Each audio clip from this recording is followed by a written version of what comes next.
Bonjour à toutes et à tous. Aujourd'hui, nous allons vous présenter notre exposé sur l'affaire Dreyfus, dans une petite vidéo présentée par Ellie, Max et Ronan. Tout d'abord, je dois vous dire que le montage de la vidéo est fait par Max, les recherches faites par Ellie et l'introduction faite par Ronan. Le sommaire.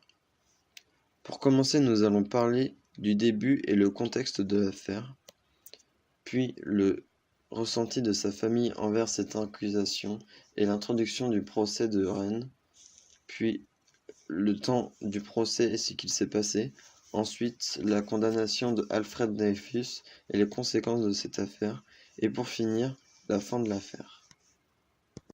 Alfred Dreyfus était un capitaine accusé de trahison pour avoir donné des documents pendant la guerre aux Allemands. Il est le premier soupçonné car il est des origines juives. Deux camps se créent, les Dreyfusards qui sont pour l'innocence de Alfred Dreyfus et les anti-Dreyfusards qui sont contre. En effet, lors de la condamnation à perpétuité de Dreyfus en 1895, peu de Français doutent de sa culpabilité et de sa trahison au profit des Allemands. En 1894, le capitaine français Alfred Dreyfus, alsacien d'origine juive, est accusé d'avoir livré aux Allemands des documents militaires secrets. Jugé et condamné sans preuve pour trahison, dégradé et chassé de l'armée, il est déporté à perpétuité sur l'île de Diable en Guyane. L'affaire est entendue et la culpabilité de Dreyfus ne fait aucun doute pour personne. Mais la famille du capitaine Dreyfus, et notamment son frère Mathieu Dreyfus, engage un journaliste pour prouver son innocence. Dans le même temps, en 1896, le contre-espionnage français découvre que le véritable traître est le commandant Ferdinand Walsin Esterhazy, mais l'état-major français refuse de revoir le jugement et tente d'étouffer l'affaire, sûrement à cause de l'antisémitisme présent au XIXe siècle. Dreyfus porte alors plainte contre le commandant Ferdinand Walsin Esterhazy, acquitté par un tribunal aux ordres de janvier 1898. Les milliers conservateurs, nationalistes et antisémites applaudissent à cet acquittement qui confirme la culpabilité du juif Dreyfus. Mais les milieux intellectuels menés par Émile Zola s'indignent de ce déni de justice. L'écrivain publie dans le journal Aurore une lettre ouverte au président de la République titrée « J'accuse ». Première partie, introduction au procès de Rennes. En août 1899, Rennes est choisi pour faire la révision du procès du capitaine Dreyfus. Le capitaine Albert Dreyfus, condamné 5 ans auparavant à la dégradation et à la réclusion perpétuelle pour haute trahison, doit y être jugé devant le tribunal du 10e corps d'armée.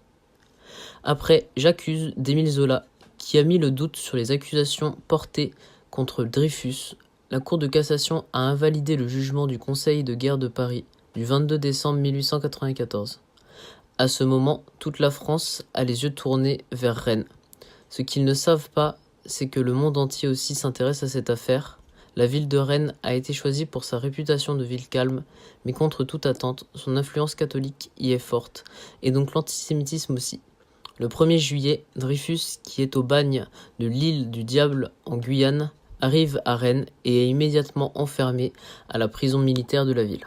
Deuxième partie, le procès de Rennes. Du 7 août au 9 septembre, le procès a lieu dans la salle des fêtes du lycée, aujourd'hui lycée Émile Zola, qui va servir de tribunal. Le monde entier a envoyé des journalistes pour suivre le procès. Ils ne vont pas se priver de dénoncer cette parodie de procès. La tension est forte entre les deux camps, ceux qui sont du côté du martyr et ceux du côté du traître. Cette ambiance amènera même une tentative d'assassinat le 14 août sur un des avocats du capitaine Dreyfus, maître Fernand Labouré. Au bout de 5 semaines de débat, le verdict tombe. Le conseil de guerre déclare à 5 voix contre 2 Dreyfus coupable de haute trahison avec circonstances atténuantes et le condamne à 10 ans de réclusion. Troisième partie, la suite. Cette condamnation soulève un tollé à l'étranger qui demande le boycott de l'exposition universelle devant se tenir à Paris. Dreyfus, à l'issue de ce procès, veut faire un pourvoi en révision, mais il est épuisé. Il acceptera la grâce présidentielle signée en 19 septembre par Émile Loubet, même si cela équivaut à plaider coupable. Il sortira 2 jours plus tard, mais il devra attendre 6 ans pour être réhabilité le 12 juillet 1906. Les conséquences de l'affaire Dreyfus. Les conséquences sont nombreuses et touchent des domaines tels que la politique, l'esprit militaire, la religion, les médias, les relations diplomatiques. La France ressort de ce procès divisée. L'antisémitisme est mis en avant en France. Le gouvernement veut rétablir un pays laïque.